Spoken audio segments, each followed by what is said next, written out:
Dernière pour la gestion du dossier ont apaisé les négociations entre Paris et Cayenne.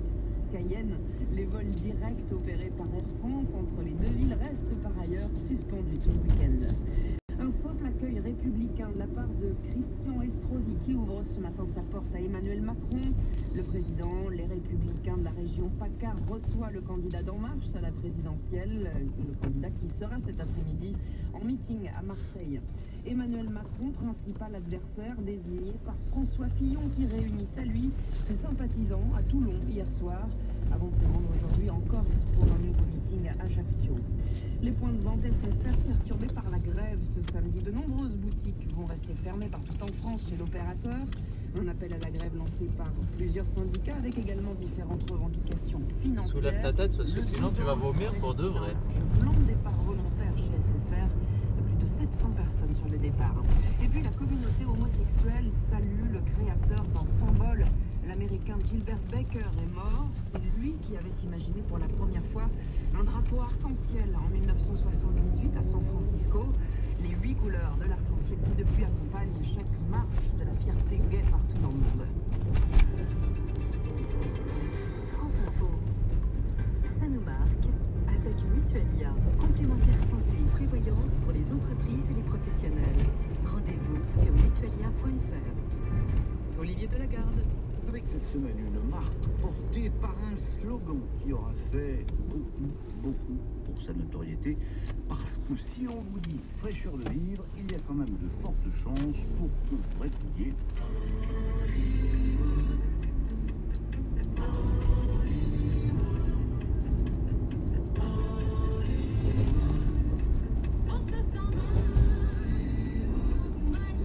Voilà pour cette pub qui fleuront les années 80 et qui sentiront la poussière. Bonjour Perrine Pierrat-Villaet. Bonjour.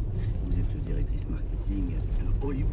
On l'aura compris, la marque de chewing-gum numéro 1 du marché français, avec près de 7 millions de dragées vendus par jour et 40% du marché. Hollywood qui appartient au groupe Mondelez. Ce qui est étonnant, c'est qu'on pourrait penser que Hollywood, c'est l'Amérique. Eh bien, pas du tout. C'est un chewing-gum français. Exactement, c'est un chewing-gum et c'est une marque qui n'existe aujourd'hui qu'en France, qui a été lancée en 1952 et à consonance américaine, et c'est pour ça qu'elle a été lancée sous ce nom-là à l'époque, mais elle ne s'est jamais développée dans d'autres pays. Alors on dit que c'est une marque américaine, en même temps c'est un ancien G-Lex qui l'a lancé. Exactement. En 1952, donc après la Deuxième Guerre mondiale, c'est un GI qui est tombé amoureux d'une Française et qui s'est installé en France et qui a lancé le chewing-gum sous la marque Hollywood. C'était l'époque du rêve américain avec tout le positivisme, la joie de vivre, le partage, et c'est pour ça qu'il a choisi cette marque-là au lancement. Elle existe du coup depuis 1952 avec un jingle que vous avez mis à l'antenne qui existe lui depuis 1972. Donc c'est assez unique pour une marque. Elle n'a pas changé de jingle depuis beaucoup d'années, toujours avec ce même jingle chanté que tout le monde a en tête. Si on vous dit Hollywood, je pense que tout le monde peut le chanter. Donc toujours le même slogan depuis 45 ans. Et puis la publicité est décidément un truc incroyable. Parce que quand on y réfléchit 2 secondes, fraîcheur de vivre, ça ne veut rien dire du tout. Non, ça veut rien dire. Et en même temps, si, ça résume très bien la marque. C'est un slogan complètement intemporel qui a passé d'année après année.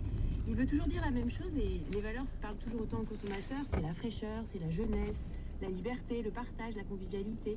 Tout ce que voulait dire la marque au lancement et qui sont toujours des valeurs complètement contemporaines qui parlent à tout le monde. La publicité, c'est important pour une marque comme la vôtre.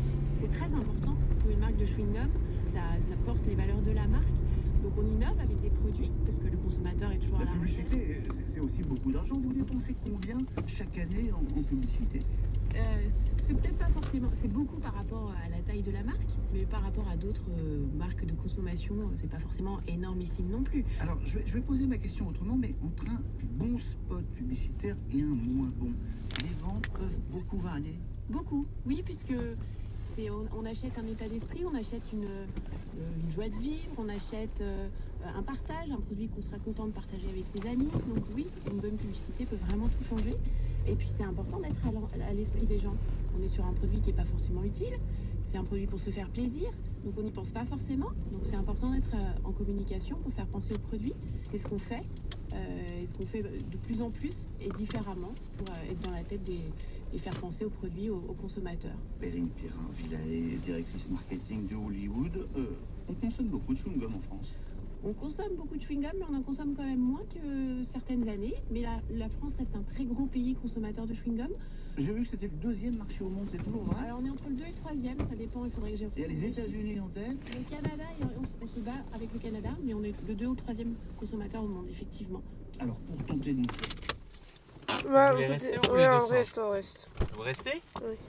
Fermez la porte. Ferme la porte, Adam. Yacine, tu veux venir avec moi?